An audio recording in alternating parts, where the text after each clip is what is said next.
Hey everyone, guess what? It's Friday. I'm Mia Voss. You're watching the Mia Connect Power Chat. And boy, I got to tell you, I have the hottest lineup of ladies, and Google had the most gremlins I've ever seen in a green room, ever. So we're going to jump in because it's an adventure just getting all of us onto this hangout. What do y'all think? It really was.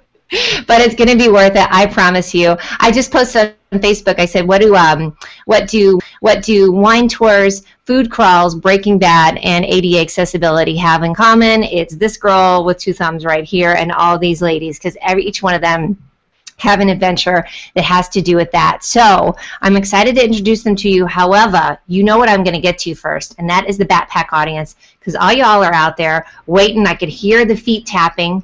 I could see people looking at their watch saying, where is Mia? So here we are. I've got, oh, hi, One Great Life out in the audience. Rolling. Let's get this bus a-rolling. Get your adventure on. Amen. Denise Wakeman, hi, sister. She is definitely an adventurous gal. She says, get your adventure on. Yes. And hi, Zara. Apparently, Mick Sharp might be pitching a tent. I'm not sure. Let's see. I don't know what that means. Okay, and I hear a little bit of echo, so if you ladies could mute yourself for right now, that would be great, because we definitely don't want to. We had echo. Last week we called it the Say What Show. Hold on. Yep, I definitely hear an echo. I'm because, hold on.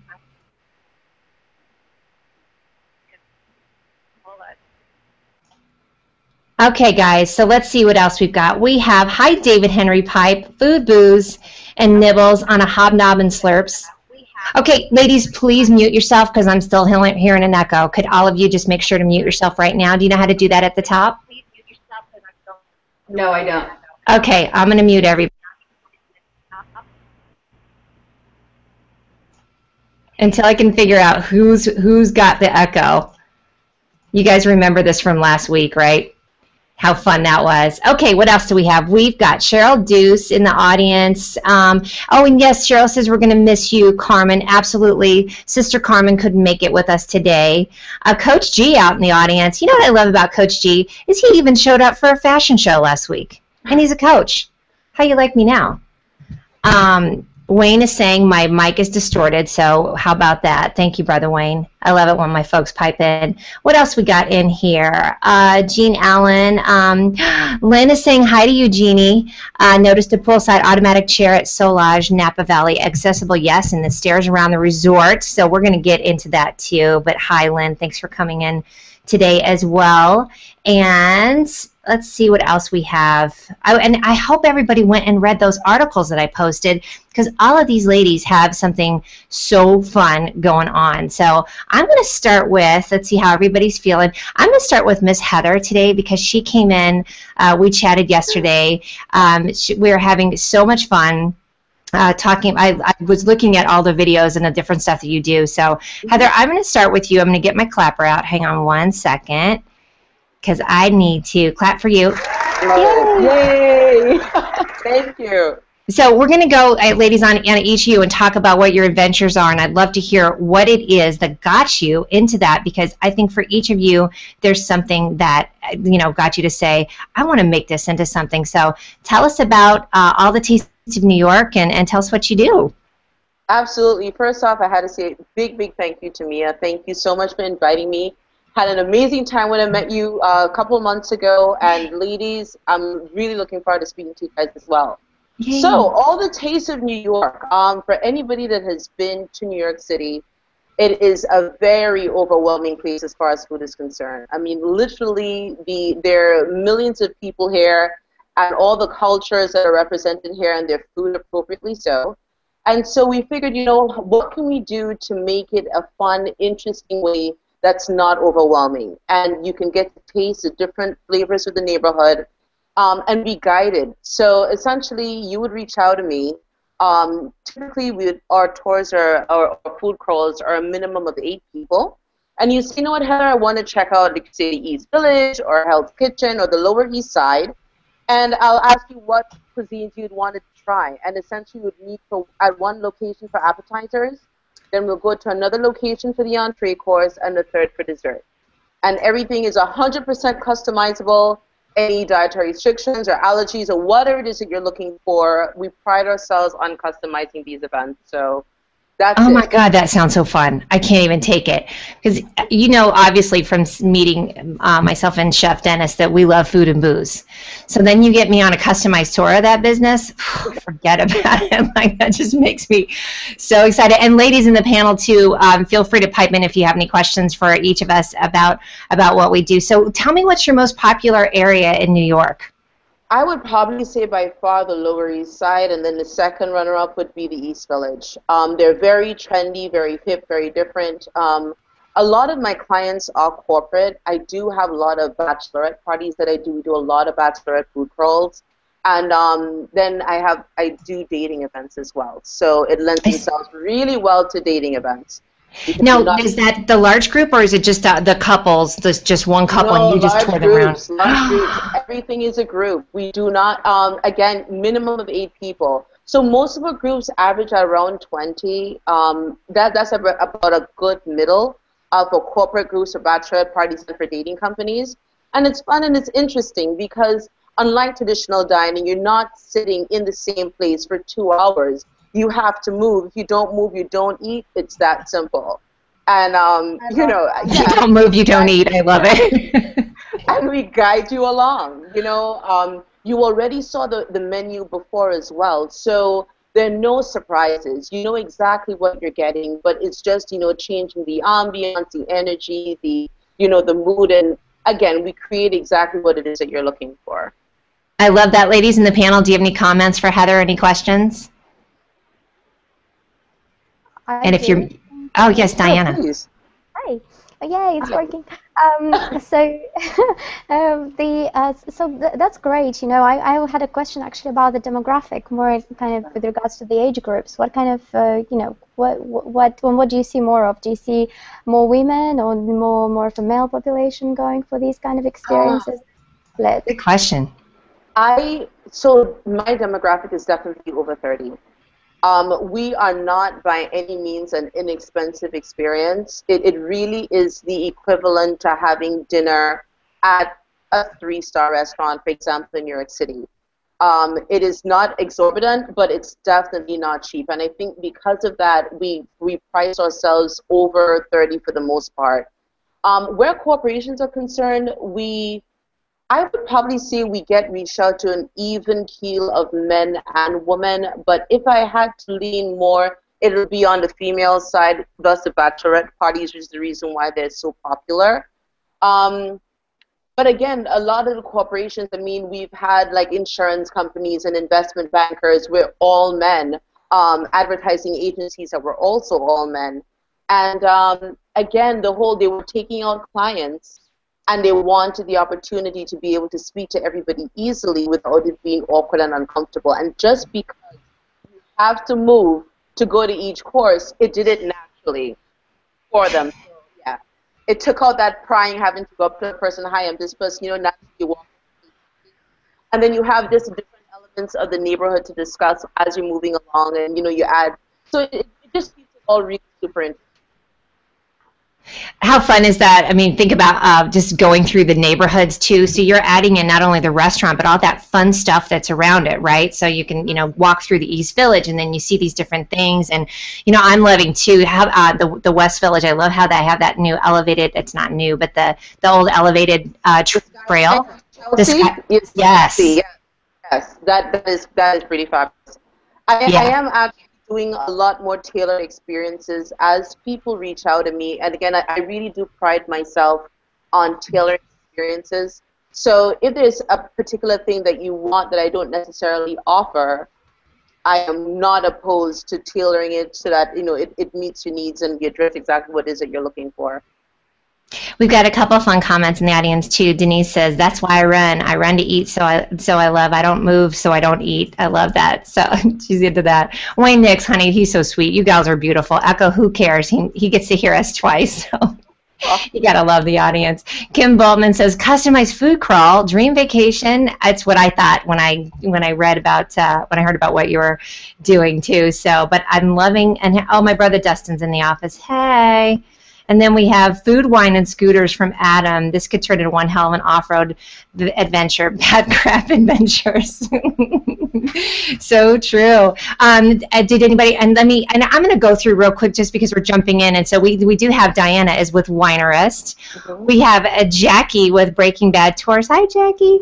And then Jeannie with Incredible Accessible. And we're going to get to each one of these ladies. Did you have any other questions or comments for Heather? Because I just think it's so fun. And I know you do, obviously, the 5 boroughs, but ladies, jump in with any other questions. Anyone? I'll tell you, I have got to get out there too. Oh, yeah, go ahead. How can we try one of these? When can we try one of these is the question. I know, that's what I want to get out there. Now, here's another question I have. Now, do you coach people, Heather, to wear comfortable clothing and shoes and just like get them all kind of ready for their adventure? I absolutely make it a point to keep things very, very close by because, how should I put this without stereotyping women, but at a dating event, you're not wearing flat, comfortable shoes. Let's just put it that way. No, you're wearing your, yeah. You understand. Whenever I do maximum 5 blocks, that's an absolute maximum. So you can trot along in your pretty high heels and not have to worry about twisting an ankle. Just walk carefully. But yes, there is not an exhausting experience. It's an interesting experience, but not an exhausting one. Now, and I do love that. I remember from my days of living in New York of the, with the commuter shoes. Depends, but no commuter shoes typically. No, I remember if you need to get away fast, you know what I mean. You want to be able to run from a mugger if you need to. So that is awesome. And then obviously, so if people want to get and set one up, now do they go to all the Taste of New York, and then that's how they get set up. And then do they choose groups, or do you have people that come in and say, hey, it's just me and my girlfriend, and we want to join in with 8 other people, and then you just lump them all together? No, right now it is set up that they're all private. We did do that initially, and frankly, we realized we just couldn't get enough people on the same page at the same time. Yeah. But yeah, we really just couldn't. We tried, it didn't work out. But during like the holiday seasons, we do have events that you can just join. But on the day-to-day basis, no, you need 6 other friends or 7 other friends. Okay, gotcha. And I bet everybody can do that pretty quickly. And I saw that it's really going across the nation, because the link that I posted was on Fox, and that was not only you, but that was Seattle as well. So I like that idea. And then one other quick question: was it hard to get the restaurants interested in it? That's always kind of, I wasn't sure if that was kind of a tough sell for them. Well, it depends. There are different restaurateurs that think very, very differently. There are those that think that the evening that I'm going to show up with my 20 guests is going to be the evening that they're going to be sold out, and now they're going to lose money because we're coming in for one course. And then there are the others who think along the lines of, well, I know that I have these 20 people here, and if we get additional reservations, great. The latter are the ones that I prefer to work with, because right. I would rather my guests not feel that, you're inconveniencing, the potential other people that could be here. So for those guys that get it, they get it. It really is just that simple. And rarely do I try to push a square peg into a round hole. If you don't see the value of it, I would rather not bring people in there, because essentially they will feel that energy as though, you're really not welcome here. I wouldn't want that from my guests at all. So, wondering if somebody spit in your food. Not so much. Leave. So we could get somebody that's going to eat 3 courses. So, no. The people that we work with, we've had long-standing relationships with, and really just great fun times with. So we like to repeat business and really support those restaurants. I think that's the thing for everybody that we're going to talk to today, of like, you are wanting to introduce people to adventures that they're truly going to enjoy, feel welcome that they're at, right? And then feel safe that that they have somebody that's prepped and figured out exactly the right fun thing to do. Exactly. All right, so Heather, thank you so much. I can't wait to get out there. My pleasure. And my eating tour with my stretchy pants. That's how it's going to go, for sure. I'm going to love it. Okay, next I'm going to move on to Ms. Jackie, because I have a feeling she's probably got a line of people that are waiting outside of the trailer that want to go on her Breaking Bad tour. And Jackie, I think you might still be muted, so if you can unmute yourself, and that's going to be up at the top, kind of where it was before. Yeah. And so just to give you guys an idea, Jackie is, let me see, yeah, you are muted. So just click on the little mute microphone at the top, and then we'll be able to hear you. And we might, yay, there she is. Yay! Yeah, welcome. Yay. Let me clap for you because I love to do that. Because you deserve it. So listen, I have a friend, and I believe my friend Allie that's here in Denver did the tour. She is a nutbag for Breaking Bad, and I just thought it was such an interesting idea that you and your husband were actors on the show, right? You were like part-time or like small bit actors, and decided to really pop up Albuquerque and do this tour. Correct. Yeah. My husband actually is the one that is the mastermind behind it all. That's awesome. He actually came up with the idea, hey, we should tour in the actual RV, and I mean, it's a replica, obviously, but he came up with that idea, and then a bunch of us got together, and we're like, hey, let's put this together, and let's see, how it goes. And he actually got the idea, believe it or not, from Georgia, where there's a guy that's driving an RV from Walking Dead. And so he hold got up. that idea because he Googled him. Yeah.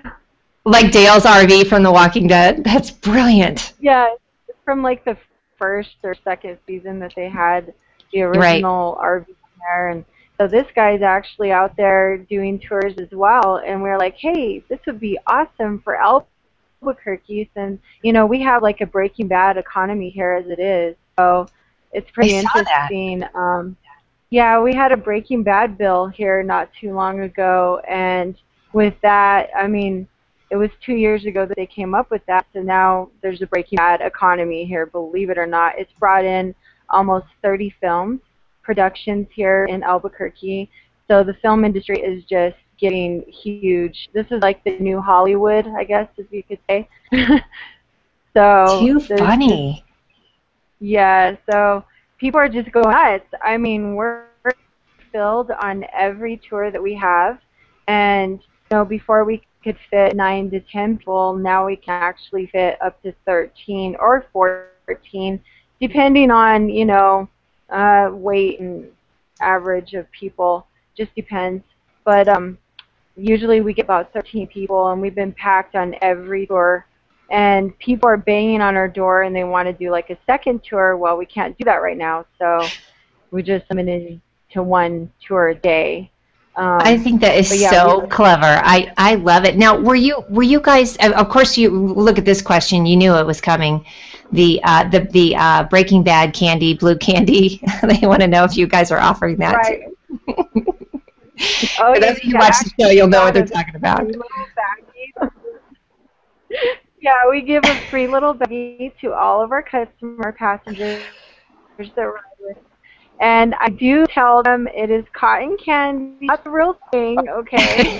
That was I from tell them Adam, she's by the way. selling this on the corner. I have to joke and that's that. That is hilarious. And we also tell them, be careful when you get on, with you. If you have it on your person on the flight, they may compensate it and think that it really is, mess. So we tell them, you need to be very careful. I would check it in with you, even though there's actually some people who have had it confiscated, believe it or not. Oh my goodness. Because, that is it's a little rock, funny. You don't know. What? Right. Yeah, you think it's all fun and giggles. They have to taste it for themselves to find out. I don't know. Here's a good question, which Kevin Burns, I'm not sure if he missed what you were saying, but he wanted to know, why is Albuquerque the new Hollywood? What's the driver? So is it because people are wanting to, they're loving that desert feel, or you think Hollywood's kind of going back to that? Cheryl is saying Hollywood Southwest. Can you hear me, Jackie? The question was, why is there a driver? I think it has a lot to do with the tax break too, because Interesting. Yeah. Yeah, you kind of broke up a little bit, but I did hear it. But yeah, it's because of the tactic. Actually, here what we offer, and we also hire, a lot of people from the actual states that worked on Breaking Bad, like the laundromat. They actually hired people who work there. So there's a huge economy here for this, and yeah, I think that has to do with the desert steam as well. They're looking for that. There's I don't know, there's just ample opportunity here for the film industry. We have 3 studios here, believe it or not. There's Albuquerque, is located behind the airport, kind of in that general vicinity. And we also have I-25 studios. And we have the largest sound production company here, and actually in America, is what they're saying. So we have better sound system as well. And then there's Santa Fe Studios. So there's 3 different studios here that they can utilize for production. See, I think that's so fun too, Jackie, that it's like these really arcane locations you don't realize have got this bustling economy thing going on. I love it that it's actually a tax thing that they wanted to support, because I'm sure you guys were really hard hit with the downturn, right? In Albuquerque? Yeah, oh, I bet. Definitely. Yeah, but I mean, this is just incredible. You cannot believe what's happening in the movie. We've had Transcendence filmed there, The Messengers, Outlaw Prophet. There's just so many different film companies coming here. And like Better Call Saul right now, they're actually filming for, which is the prequel to Breaking Bad. So we're excited for that. That's actually going to be 80% dark and 20% humor. People think it would be more comedy there, but it's going to have that same drama feel as Breaking Bad. So Sure. It's awesome. And we'll be adding some of those Better Call Saul locations once that airs after January. We'll be tying that in as well to our tour. Just the title makes me laugh, definitely. Ladies, I don't know if you're Breaking Bad fans here on the panel, but if you have any questions for Jackie on that too, please pipe into it, because it is so fun to see. My question would be, what were you guys doing before you started this? You and your hubby. Can you hear me, Jackie? I think she might be. Actually, my husband was laid off with Hewlett Packard. Yeah, my husband was laid off with. Yeah, can you hear me? Yes. Yeah, I'm here. Can you hear me? Yes, we can hear you. My husband was laid off with Hewlett Packard actually years ago. So we started our own business. We own a restoration company, so it's called Premier. Okay, it's called Premier Carpet and Restoration Services. So we actually own that business as well. So we do both of them, and we do acting as well. So we're pretty busy people, kind of crazy busy. But it's all fun, and we are sponsored by New Mexico Films. So we do a lot of events with the film industry here. We set up the Breaking Bad, and we do like short tours, and we have people come in and tour the Breaking Bad RV. They get really excited over that. And so we do that, and then we do the Summer Fest that's actually here too. And set up the Breaking Bad RV outside, and there's so many people that pile on. I mean, we had like over 100 people line up, and they all try to get in there at once, so we have to kind of do crowd control. So we have to send in only like maybe 5 to 7 people at a time because it gets pretty overcrowded. Also, they're going to be having a, a ghost tour. It's going to be coming up in October. So the whole month of October, we're joining with historical ghost tours that they're located in Old Town as well, and we're hooked up with them, and we're going to be doing haunted sites as well, like Jane's apartment where she ended up dying, and that's like an hour-and-a-half tour that we'll be doing. And then we actually have a Breaking Bad Fest coming here, which is November 7th and 8th, and you have RVs, believe it or not. So we're going to have one inside of the convention center. People can go in and tour. So we'll be taking donations to them to come in to tour that. And then we'll also be doing 1.5-hour tours just at about 9 film locations in downtown area. Cool. So we'll be doing that as well. So we have both of the RVs. But it sounds like you definitely have the audience is just chomping at the bit to come and see that and do the different stuff. Like I said, my girlfriend that's here, they were nuts for it. So I absolutely love it. I had somebody who wanted to know. My friend Lynn says she saw a car commercial filmed at Black Rock City where Burning Man is held.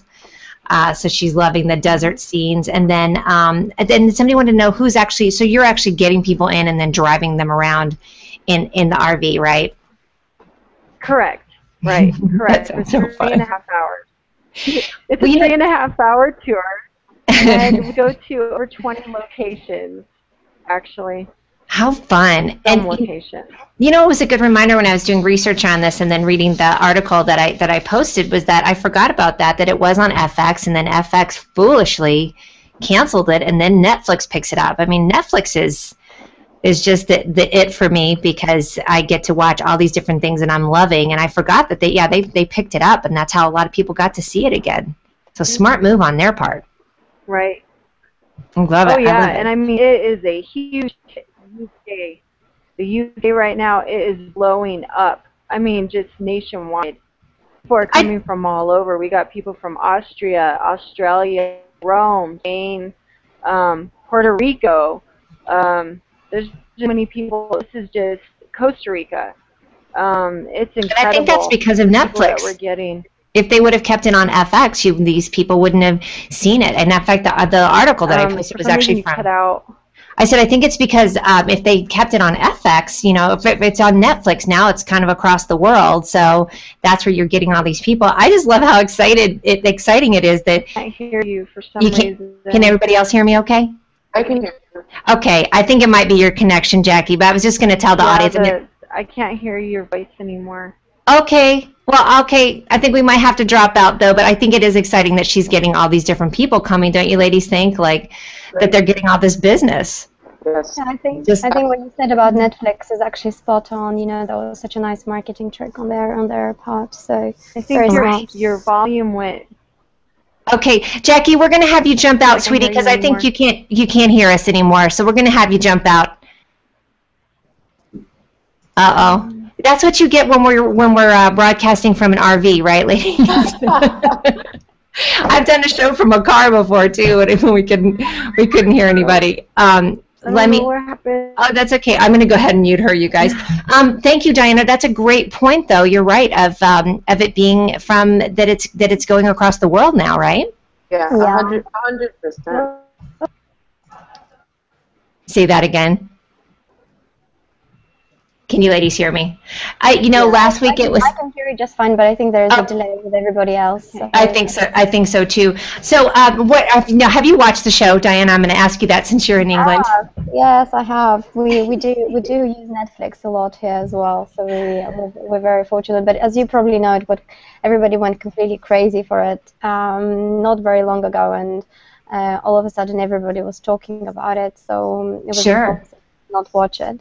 Yes, I have. Yeah. I think what's tough about it, not tough, but interesting, is that it's just this kind of, this sort of this really lower realm of the world's picture of the U.S. So I'm sure people in other countries are like, is that what it's really like over there? I don't think so, but sorry, Heather. No, it's fine. No, I saw it on Netflix as well, and we were really late to the game on this. Me too. And because Netflix had it, I think there were 42 episodes before they started to air the final set. We looked at it in 3 weeks. It was a commitment every night from 7 p.m. to about 1 a.m. for 3 weeks consistently. But once you start watching, right, you can't stop because it's right there, and then you're like, I'm just going to watch one more, and then all of a sudden you're like, I'm going to watch 15 hours. And you have to go to rehab for it, too. I love it. Hey, ladies, I'm going to jump over to our next... watching it too.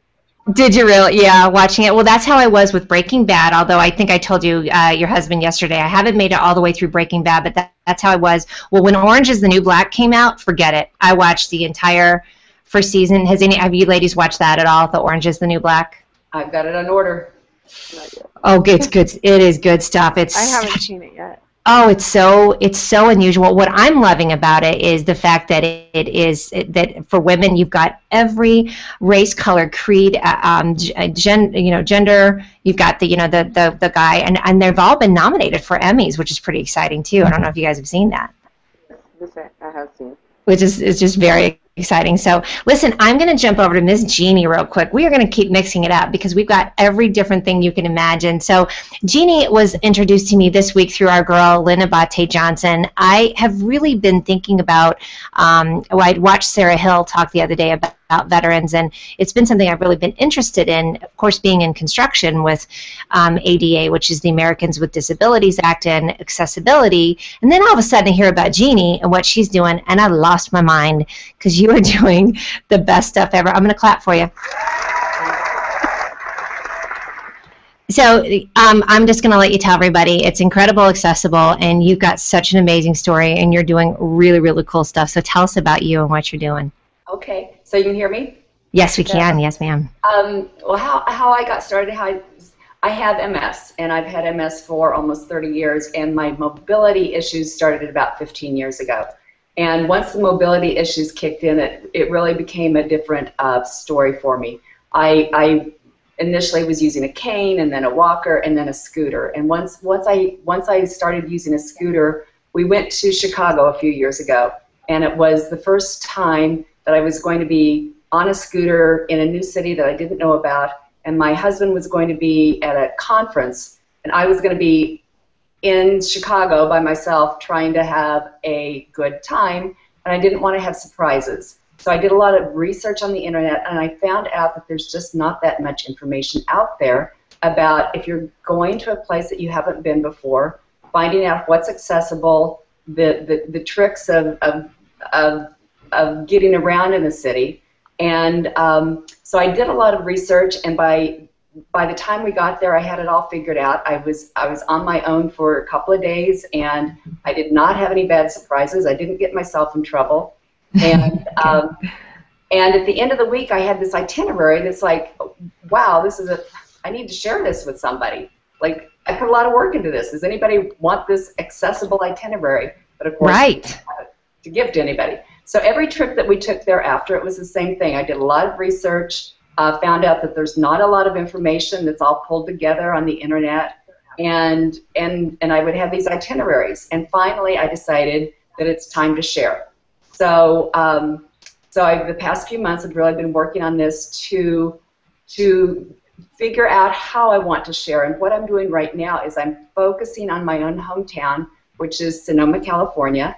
Right. And I live in Sonoma, a wonderful place to come, wine country, and Napa's right here. So between Napa and Sonoma, I am creating the accessible guide to Sonoma Napa wine country.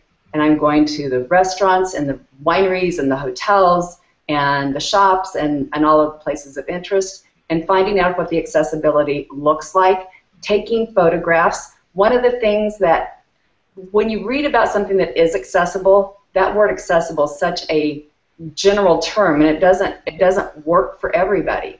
So just to read that something's accessible doesn't mean that I can do it, or that it's not a challenge, or that there won't be surprises. So I'm going to these places, and I'm actually taking photographs of the bathrooms, of the parking, of how you get into the place. What's it like once you get in? Is there space to move around? And putting it all on the website so that other people can look at it and say, yeah, I can do that, or I can't. But I love what you said in here. You said people tend to think accessible things make things ugly, and travel agencies don't think it's sexy. I think that is so spot on. By the way, I'm honestly shocked, but yet not, because it just seems like it would be so easy to get all this information together. Or if you had a place, just say, here's exactly what it looks like. But as you discovered, that's not the case, right? Well, so what I'm finding is places.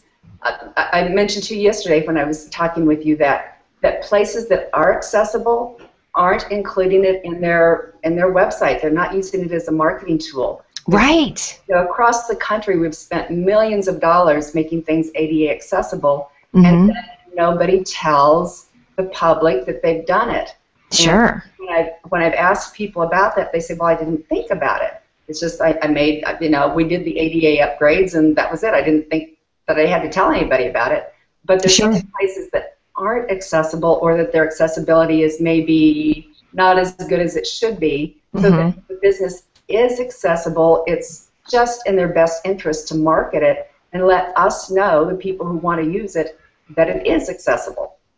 And how it's accessible. And how, that's right. So there's different varying degrees to it, I saw. And if you guys get a chance, I posted this earlier today, this Sonoma Index article that they are story that they did on you. You really touch on a lot of points. You touch on the fact of, you know, the increasing number of baby boomers, and just because there's an increasing number doesn't mean that that number hasn't risen, that there's a lot of people that are going to have, you know, the disabilities are also rising. So people Right. need to start paying attention from a business perspective.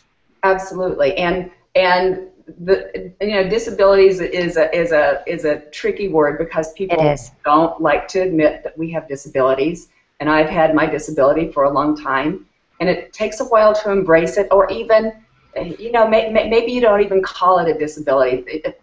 People have trouble walking. They want to find the park bench to sit down on, because Sure. get a little tired. Don't even have to have a disability. But in terms of the baby boomers, it's going to be this inclusive tourism. We really are on the front end of inclusive tourism being a big business. The baby boomers, as we know, are aging. I tried to find some numbers here. So the McKinsey reports that it will be 25% of the travel market by 2020.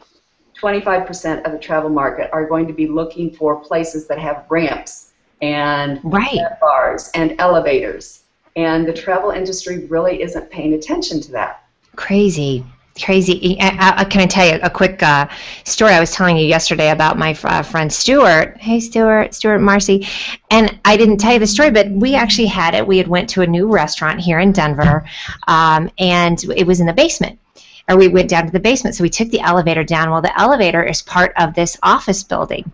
So we come up a couple drinks later, right, and wanting to catch the elevator and go home. It's 9 or 10 o'clock, and guess what? They've shut the elevator down for the office for the day, and just expected that we could all get out. So it's awesome pictures of us with the firemen, because they had to call the fire department and come in and, you know, turn the key, because that's the key for it. Nobody even thought about it. It was a fairly new restaurant, but that, you know, and it was, you know, we really did get a kick out of it, and of course took advantage of taking pictures with the firemen, and you know, made it into an adventure. But honestly, my question actually, how hot were the firemen? You know, the boyfriend was there, and he's hotter than all of them. So I will say we all love firemen. So I did. I actually changed it to my profile picture of me bossing the firemen around with a drink in my hand. See, it was quite entertaining. But I know we all ask how hot were the firemen. It's not a common one, but exactly. But I will say there was a little bit of, you know, with the underlying humor to it, of that panic of like, what if this had been an emergency? I mean, he's got the full-on the chair too, where we would not have been able to get him out of there. So it was a sobering moment, even with drinks in hand. Right. And you know, we did a show a couple weeks ago on design, and talked a lot about baby boomers and that, and brought up that subject as well, as like this huge population. And now you're bringing in that's 20%. That's a huge number for people that are going to start traveling. But I'm loving it that you're getting people aware of it, so that they don't get that kind of big bitch slap of surprise and go like, I can't get anywhere, right? Right. Well, hotels. Say that again. And accessible rooms in hotels. It's a very minimal part of the numbers. If you're building a new hotel, you don't have to put in that many rooms with accessible rooms. And I think the travel industry is going to be surprised in a few years when they've got a lot more people asking for accessible rooms than they have accessible rooms available. And it is just with construction, there's, generally what they'll do is they'll say we have to, there's a standard number of rooms that are ADA accessible, either that they're set up so that they could be modified, so they have blocking behind the walls so that you could put in, the grab bars and so forth. Right. But, and I even look at that, with doing the work that I do, I'll walk in and say, how am I going to reach that? Like or I even think in terms of not having, not that you can't get it to it, but like if your hands are weakened, let's say if you've got some kind of arthritis or something like that, that you need to have these things that they're easy to open and easy to operate. And I usually get the construction guys to yell at me because they're like, "You're wimpy." I'm like, "No, I'm thinking in terms for everybody." Well, that's why they call it inclusive. Exactly. I love that. Yay. Now y'all got your learn on that one too. So I love that. And then Jackie, we're going to have everybody make sure to comment and ask her questions too. So I am going to switch real quick over to Diana, because I think, Diana, you had the same kind of thing too, the situation where you were, this is Diana with Winerist, by the way, where you were kind of like, why is there no information out there? So you were the same as Jeannie of, boy, there doesn't seem to be a place to go to find the information that you need. Yeah, that's right. What happened was really interesting. I went on a trip with some of my friends, and we did the tour. What we did is we drove from London to Paris, then to Champagne, then to Burgundy, then into the Rhone Valley, Provence, and Tuscany. And we did all of that, and what we did prior to the trip is try to do some research, and we found that it was really difficult to find a website which would tell you information that you need about your destination of choice, about the restaurants that you can go to, about the hotels that you can stay at, and more importantly about the wineries that you can visit. And obviously you can do a search on Google, but the wineries don't tell you whether they are open or whether it's possible to do a wine tasting when you're there. So what I did when I came back to London, I sat down and I did some research to see whether there is anyone in the market who does this. And what I found is that there is no online, so there is no online travel agency that brings in the world of wine and food travel players into one place to any destination around the world, and gives customers or wine and food lovers information about your destination, so for example about Tuscany, and then tells you where to book, so where to stay, where to eat, what winery to visit, and obviously what wine tour or food tour to do. So what we've done is we've started with this curated approach where we created travel guides for every single destination, and we started with the primary wine regions, and then we added them one by one. At the moment we've got 65 in total, and more recently we've started adding so-called wine capitals or wine cities, so London, Paris, Barcelona, Madrid, San Francisco, New York actually had that's why I was really curious about what you were doing, because that's exactly in line with what they do. And as you probably know, wine and food walking tours, they're probably amongst the most popular activities out there. So that's kind of how Winerist was born. I think I need to get Jeannie out there doing the wine tours with you, and then you guys can combine, and she'll give you the accessibility, and then you've got the 411 on the wine, and that sounds like a perfect combo. Actually, I'm thinking what we just need to do is just hit like Albuquerque, New York, and then we're going to get out to Sonoma, and then we're going to go wherever you tell us to go, Diana. So. You also have the not-for-profit that you created as well. Can you tell us about that? Yeah, so twowater.org is a not-for-profit organization, and our motto is turning wine into water. So what we do is we organize wine tasting events, and we raise proceeds to build water projects in the developing world. So we'll do wine tastings corporate, or we'll do wine tastings for groups of friends at home or in a wine bar. And we put together wine lovers and food lovers, and because we're the organizers or the co-founders of the charity, we'll do it on a voluntary basis. 100% of the proceeds goes to the charity because the wine is donated, the venue is donated. So it's a really nice thing to do on the side. Plus, working in the wine industry, it's a really nice opportunity for me to reach out to vineyards and say, oh, look, guys, there's a great opportunity for you to get some exposure. All I need from you is one bottle of wine, because that's usually how much you need to do a tasting for, let's say, 20 people. And then wait a second. it's great exposure. Not in my world. No. One mini tasting. One mini tasting. It's not enough to get locked in an elevator. No. Yes. You need about 20 of those. That's right. So what we then do is we kind of get together the winemakers and the venues that want to get a little bit of corporate social responsibility in place, and then obviously everybody's responsible for drinking afterwards. So that's when they can choose their beverage of choice for after party. But tastings are usually really affordable. They will be the equivalent of $30 for 6-7 wine tasting. How fun. And it's nice, and it's also better when you know that it goes to a good cause.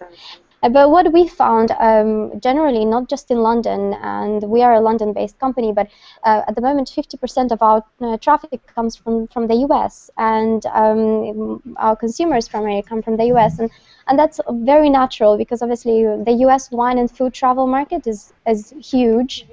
And a lot more people in the US love wine and food travel than they do in Europe, and you're also a lot better educated and aware of it than people are in Europe. And also in Europe, what you find, the reason why we also decided to do this is because for a very long time these experiences were so pricey, and what used to happen is they were so commercial. So you'd get placed on a bus, you'd go to a vineyard, which is very commercial, you'd get a wine tasting, you'd get ripped off. It was really expensive.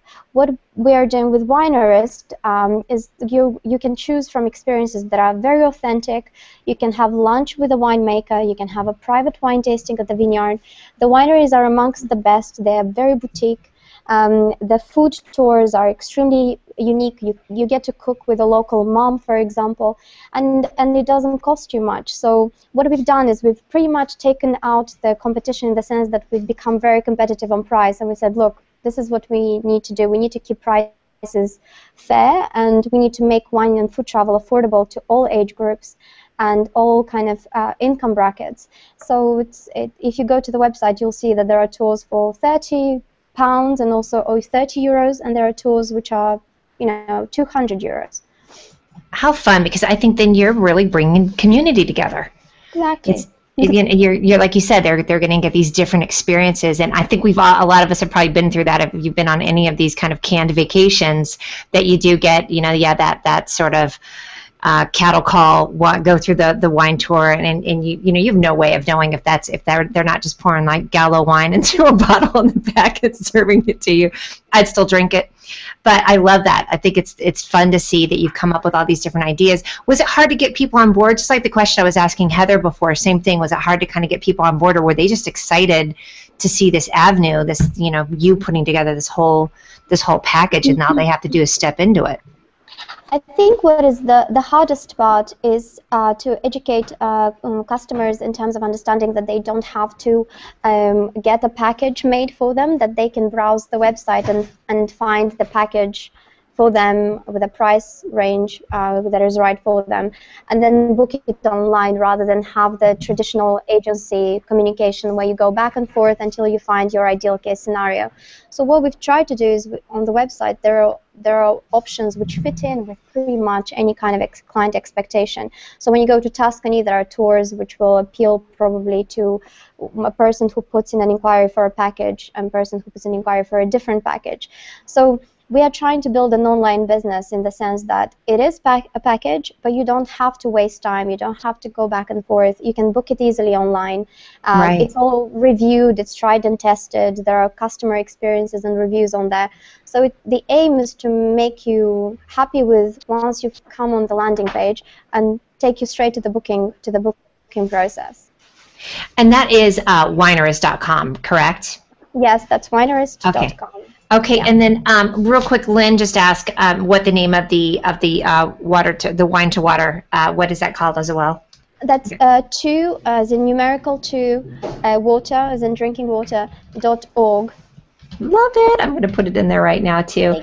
I love that. What a clever little take on it. The whole like water to wine kind of thing. You flipped it around too. So I love this. So as you guys can see, this is why all this came together. Jeannie came in. I just found out about Jeannie the other day at the last minute, but I was just like, we got to get some adventure going on here. So you can see everybody's doing something fun. So we're going to wrap up here, but what I want to do, and I have not told my panel that this is the question I'm going to ask them, because you guys know it's the what's on section of the show. And sometimes I'll say, did you make sure you had pants on, Heather, because you thought I was going to say what's on the bottom? No, but I did have one question for Jeannie before she left, and Diana as well. But yes, please, yes. Let's get any last comments to each other. Please. That is important. Which cities have you done so far, and is New York on the list? I can take that. I can answer that. We have only just our first cities in the U.S. have been Miami and San Francisco. LA and New York are actually next. So we are speaking with some experts locally, and obviously New York is one of the greatest food capitals of the world. To us, it's all about finding the right partners and making sure that we stay competitive on price, because we don't add our margins on top of the price granted by the tour provider. Excellent. Literally just yesterday, I have been wanting to combine, because I call the business all the Taste of New York, so it'll be all encompassing, food and wine included. And finally yesterday, I was able to connect with a tour company, a bus company, I should say, because I've been wanting to do a vineyard tour that included food. Finally, I was able to get that executed yesterday, because a lot of the times, just the cost of transportation can literally double your price. And it made it really prohibitive. And so I ironed that out. We could talk about that offline, Diana, absolutely. No, I'd love to. Yeah, because I have relationships with many of the vineyards, so we can work on that. But Jeannie, my question to you, have you looked into New York? Because with a lot of the very old infrastructure that we have, right, and the compliance has been very challenging, especially in the warmer months. Aside from doing the food crawls, I also do singular events, and I've been requested to do rooftops. And you would be amazed at how many rooftops you can only access to a certain point of the elevator, and the rest you have to go up to using the stairs. Is New York on your list by any chance? So New York is specific. When I get done with Sonoma Napa, I want to open it up to user-generated worldwide, so that everybody, wherever they are in the world, can make contributions to the website and say, I was in New York, I was in Paris, I was in Rome, and here are some great accessible things that I was able to do. So I don't have New York targeted per se, but I have found that there are some other websites being started now in accessible travel, and there's one that is focused on New York, and it's called Access AX. I've got to figure this out. What he's doing is going around and he's mapping. He's asking people to help him map all of the places in New York City that are accessible. And he happens to have MS, like I have MS, and he's in a wheelchair.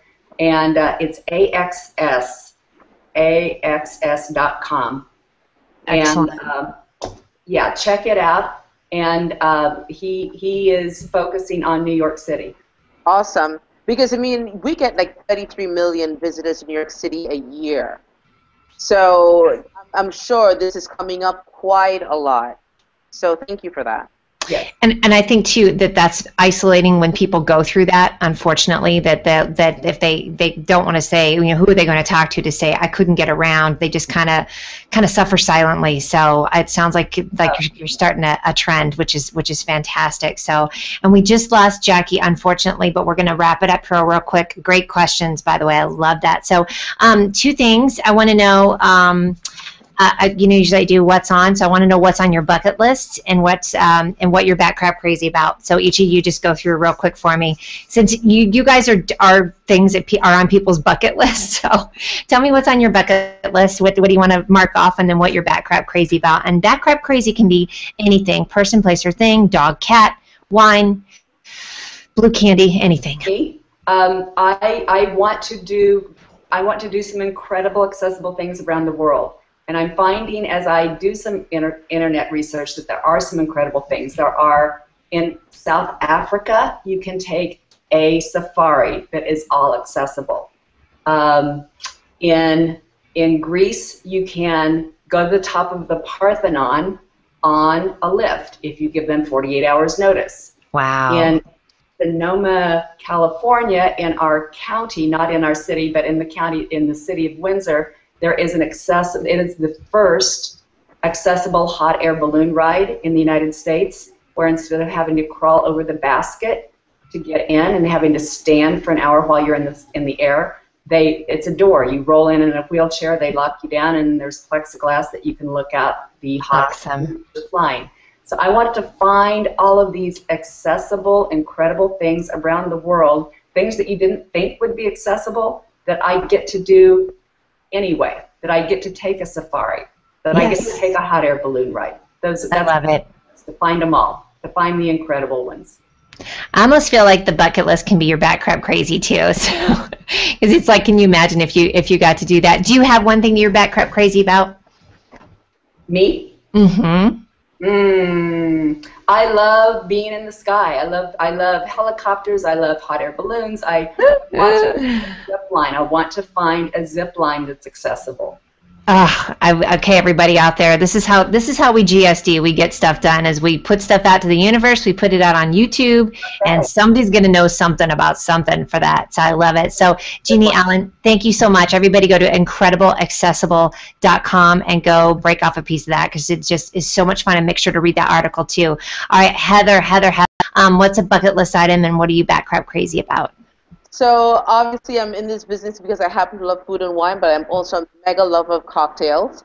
Actually, for a wedding that I'm doing, I created a bride and groom's cocktail, and I'm like, you know what?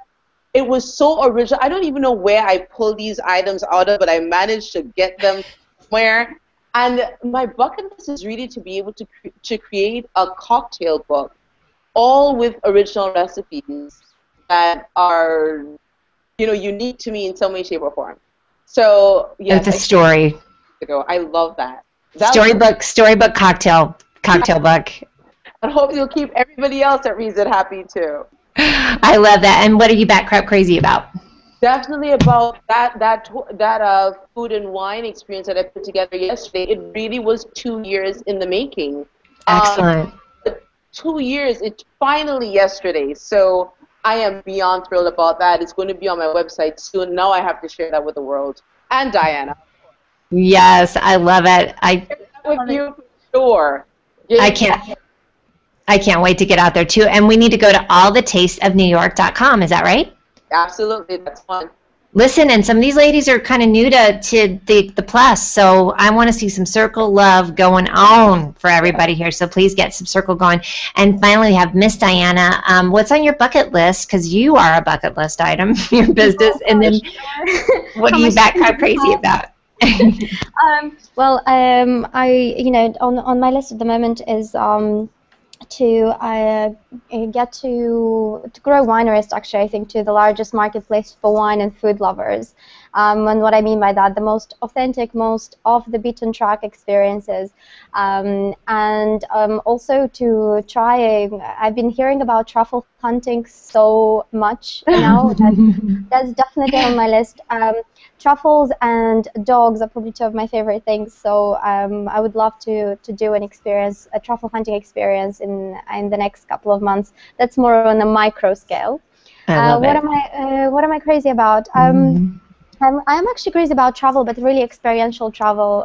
So I have never been on a so-called beach holiday. I probably should try it, but I really love experience-filled holidays. So one of the things that I really enjoy doing is history, wine, and food-filled experiences. I really, really love those.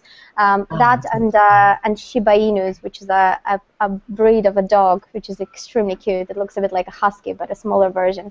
So that's what I'm crazy about. Oh, how fun. They've got that fun little curly tail done of it. I love it. And then we need to go to winerist.com and towater.org, right? Thank you. Yes. Thank you. Oh, I'm back crap crazy for all the adventures of these ladies. I can't even take it. And then also Breaking Bad Tours. I'm going to post their link as well. I'm so excited how excited she is, how well their business is doing, and how they're just people are having so much fun with it. So listen, that's it, adventure. And my call to action is go to themiaconnect.com and subscribe, because I do videos with Bob Voss. Speaking of which, Tom Collins just let me know today's World Cat Day. Who knew? Bob Voss appreciates it. That's my three-legged cancer cat, for those of you who don't know who Bob Voss is. So that's it. Thank you once again for watching the Mia Connect Power Chat. We'll see you next time. Bye-bye. Thank you. Bye. Bye. Bye-bye. And if you're, oh yes, Diana. Please. Hi. Yay, it's working. That's great. You know, I had a question actually about the demographic, more kind of with regards to the age groups. What kind of, you know, what do you see more of? Do you see more women or more of a male population going for these kind of experiences? Good question. So my demographic is definitely over 30. We are not by any means an inexpensive experience. It really is the equivalent to having dinner at a 3-star restaurant, for example, in New York City. It is not exorbitant, but it's definitely not cheap. And I think because of that, we price ourselves over 30 for the most part. Where corporations are concerned, I would probably say we get reached out to an even keel of men and women, but if I had to lean more, it would be on the female side, thus the bachelorette parties, which is the reason why they're so popular. But again, a lot of the corporations, I mean, we've had like insurance companies and investment bankers, we're all men, advertising agencies that were also all men. And again, they were taking out clients, and they wanted the opportunity to be able to speak to everybody easily without it being awkward and uncomfortable. And just because you have to move to go to each course, it did it naturally for them. So, yeah, it took out that prying, having to go up to a person, hi, I'm this person, you know, naturally you walk. And then you have just different elements of the neighborhood to discuss as you're moving along, and, you know, you add. So it just keeps it all really super interesting. How fun is that? I mean, think about just going through the neighborhoods too. So you're adding in not only the restaurant, but all that fun stuff that's around it, right? So you can, you know, walk through the East Village, and then you see these different things. And, you know, I'm loving too how the West Village. I love how they have that new elevated. It's not new, but the old elevated trail. Yes. Yes, that is pretty fabulous. I am actually doing a lot more tailored audience. Oh, and yes, Cheryl says we're going to miss you, Carmen. Absolutely. Sister Carmen couldn't make it with us today.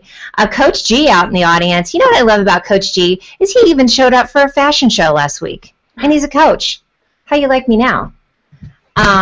Wayne is saying my mic is distorted, so how about that? Thank you, Brother Wayne. I love it when my folks pipe in. What else we got in here? Jean Allen. Lynn is saying hi to you, Jeannie. Noticed a poolside automatic chair at Solage, Napa Valley. Accessible, yes, and the stairs around the resort. So we're going to get into that too. But hi, Lynn. Thanks for coming in today as well. And let's see what else we have. And I hope everybody went and read those articles that I posted, because all of these ladies have something so fun going on. So I'm going to start with, let's see how everybody's feeling. I'm going to start with Miss Heather today, because she came in, we chatted yesterday. We were having so much fun. Talking, I was looking at all the videos and the different stuff that you do. So Heather, I'm going to start with you. I'm going to get my clapper out. Hang on one second, because I need to clap for you. Yay! Thank you. So we're going to go, ladies, on each of you and talk about what your adventures are, and I'd love to hear what it is that got you into that, because I think for each of you, there's something that, you know, got you to say, I want to make this into something. So tell us about all the tastes of New York, and tell us what you do. Absolutely. First off, I had to say a big thank you to Mia. Thank you so much for inviting me. Had an amazing time when I met you a couple months ago, and ladies, I'm really looking forward to speaking to you guys as well. Yay. So, all the tastes of New York. For anybody that has been to New York City, it is a very overwhelming place as far as food is concerned. I mean, literally, there are millions of people here, and all the cultures that are represented here, and their food appropriately so. And so we figured, you know, what can we do to make it a fun, interesting way that's not overwhelming, and you can get to taste the different flavors of the neighborhood. and be guided. So essentially, you would reach out to me, experiences as people reach out to me. And again, I really do pride myself on tailoring experiences. So if there's a particular thing that you want that I don't necessarily offer, I am not opposed to tailoring it so that it meets your needs and you address exactly what it is that you're looking for. We've got a couple of fun comments in the audience too. Denise says, "That's why I run. I run to eat, so I love. I don't move, so I don't eat." I love that. So she's into that. Wayne Nix, honey, he's so sweet. You gals are beautiful. Echo, who cares? He gets to hear us twice. So. You gotta love the audience. Kim Boltman says, "Customized food crawl, dream vacation." It's what I thought when I read about when I heard about what you were doing too. So, but I'm loving. And oh, my brother Dustin's in the office. Hey. And then we have food, wine, and scooters from Adam. This could turn into one hell of an off-road adventure. Bad crap adventures. So true. Did anybody? And I'm going to go through real quick just because we're jumping in. And so we do have Diana is with Winerist. Mm-hmm. We have Jackie with Breaking Bad Tours. Hi, Jackie. And then Jeannie with Incredible Accessible. And we're going to get to each one of these ladies. Did you have any other questions or comments for Heather? Because I just think it's so fun. And I know you do. Obviously, the 5 boroughs. But ladies, jump in with any other questions. Anyone? I'll tell you, I have got to get out there too. Oh yeah, go ahead. How can we try one of these? When can we try one of these is the question. I know, that's what I want to get out there. Now here's another question I have. Now do you coach people, Heather, to wear comfortable clothing and shoes and just like get them all kind of ready for their adventure? I absolutely make it a point to keep things very, very close by because, how should I put this without stereotyping women, but at a dating event, you're not wearing flat, comfortable shoes. Let's just put it that way. No, you're wearing your, yeah. You understand. Whenever I do maximum 5 blocks, that's an absolute maximum. So you can trot along in your pretty high heels and not have to worry about this. Hey everyone, guess what? It's Friday. I'm Mia Voss. You're watching the Mia Connect Power Chat. And boy, I got to tell you, I have the hottest lineup of ladies, and Google had the most gremlins I've ever seen in a green room, ever. So we're going to jump in because it's an adventure just getting all of us onto this hangout. What do y'all think? It really was. But it's going to be worth it, I promise you. I just posted on Facebook. I said, what do wine tours, food crawls, Breaking Bad, and ADA accessibility have in common? It's this girl with 2 thumbs right here and all these ladies, because each one of them have an adventure that has to do with that. So I'm excited to introduce them to you. However, you know what I'm going to get to first, and that is the backpack audience, because all y'all are out there waiting. I could hear the feet tapping. I could see people looking at their watch saying, "Where is Mia?" So here we are. I've got, hi, One Great Life out in the audience. Rolling. Let's get this bus a-rolling. Get your adventure on. Amen. Denise Wakeman, hi, sister. She is definitely an adventurous gal. She says, "Get your adventure on." Yes. And hi, Zara. Apparently, Mick Sharp might be pitching a tent. I'm not sure.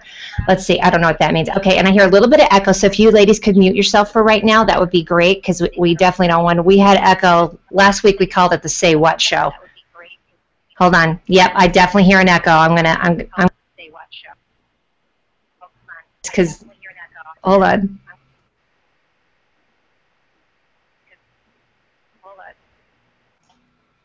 Okay, guys, so let's see what else we've got. We have, hi, David Henry Pipe, food, booze, and nibbles on a hobnob and slurps. Okay, ladies, please mute yourself because I'm still hearing an echo. Could all of you just make sure to mute yourself right now? Do you know how to do that at the top? No, I don't. Okay, I'm going to mute everybody. Until I can figure out who's got the echo. You guys remember this from last week, right? How fun that was. Okay, what else do we have? We've got Cheryl Deuce in the typically, our tours our food crawls are a minimum of 8 people. And you say, you know what, Heather, I want to check out, like, say, the East Village or Hell's Kitchen or the Lower East Side. And I'll ask you what cuisines you'd want to try. And essentially, we would meet at one location for appetizers. Then we'll go to another location for the entree course and the third for dessert. and everything is 100% customizable. Any dietary restrictions or allergies or whatever it is that you're looking for, we pride ourselves on customizing these events. So that's Oh it. my God, that sounds so fun. I can't even take it. Because, obviously from meeting myself and Chef Dennis that we love food and booze. So then you get me on a customized tour of that business, forget about it. Like, that just makes me so excited. And ladies in the panel too, feel free to pipe in if you have any questions for each of us about what we do. So tell me, what's your most popular area in New York? I would probably say by far the Lower East Side, and then the second runner-up would be the East Village. They're very trendy, very hip, very different. A lot of my clients are corporate. I do have a lot of bachelorette parties that I do. We do a lot of bachelorette food crawls. And then I do dating events as well. So it lends itself really well to dating events. Now, is that the large group, or is it just the couples? There's just one couple and you just tour them around? Large groups. Everything is a group. We do not, again, minimum of 8 people. So most of our groups average at around 20. That's about a good middle for corporate groups or bachelorette parties and for dating companies. And it's fun and it's interesting because unlike traditional dining, you're not sitting in the same place for 2 hours. You have to move. If you don't move, you don't eat. It's that simple. And, If you don't move, you don't eat. I love it. And we guide you along. You already saw the menu before as well. So there are no surprises. You know exactly what you're getting, but it's just, changing the ambiance, the energy, the mood. And again, we create exactly what it is that you're looking for. I love that. Ladies in the panel, do you have any comments for Heather? Any questions?